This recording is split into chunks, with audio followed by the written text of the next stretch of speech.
इंदौर से अश्विनी सोनी नमोस्तुन विधि करते प्रश्न पूछ रही हैं। अगर हम शास्त्र छपवाते हैं तो हमें उसमें कोई दोष लगता है क्या? जैसे कागज़ बनवाते समय जो कोई क्रिया होती है और स्याही बनती है, उसमें कोई पाप लगता है क्या? कृपया समाधान करें। देखिए, एक बात ध्यान रखें कि कई बार कई लोग अपने वक्तव्य से श्रावक को भ्रमित कर देते हैं। जयपुर, इंदौर, चिरगांव, सागर, बहुत सारी जगह के लोग बैठे हैं।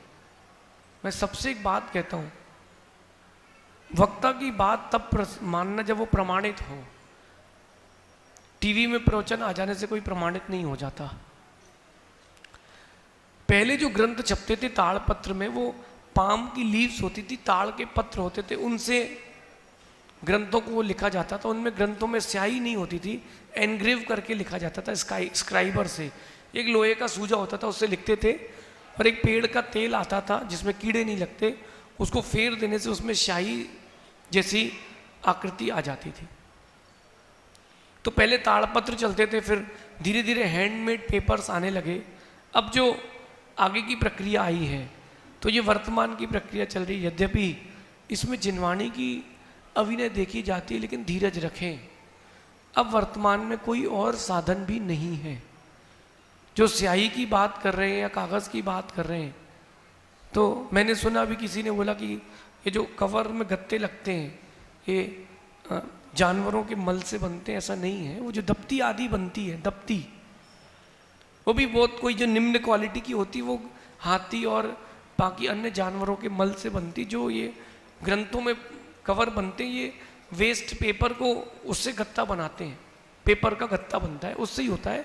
इतना आप सोचिए कि लाखों करोड़ों ग्रंथ छप रहे हैं प्रतिदिन भारत में। इतना कहाँ से हाथी मल करेगा?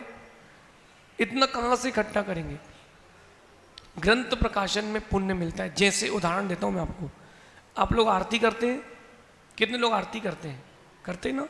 पूजन अभिषेक करते हैं।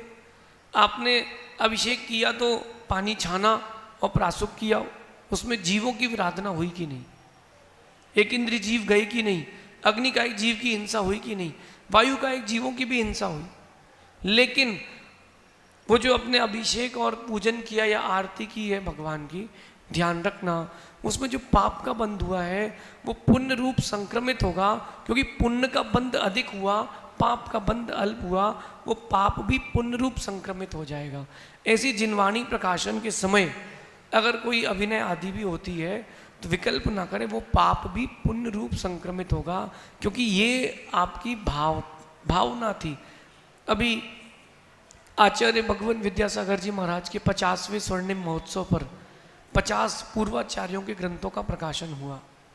मुझे बहुत अच्छा लगा कि चलो, जब ये आचार्य परमेष्ठी या मुनिराजों के कोई ऐसे उत्सव होते हैं, जन्म जयंती मनाते हैं लोग, अवतरण दिवस मनाते हैं, या उनके संयम महोत्सव को मनाते हैं, ऐसा उपक्रम करना चाहिए जैसा आचार्य भगवान विद्यासागर जी महाराज के भक्तों ने किया। ऐसे ग्रंथों का प्रकाशन, उन ग्रंथों के स्वाध्याय से लोगों के चित्त में परिवर्तन आता है। विकल्प ना करें। जिनको कहना नहीं आता उनकी बातों पर गौर भी नहीं करना चाहिए। जिनवाणी का प्रकाशन जितना अधिक कराएंगे उतना अधिक पुण्य का बंध होगा, उतनी जल्दी केवल ज्ञान की प्राप्ति भी होगी। ऐसा समझिए। शेष जी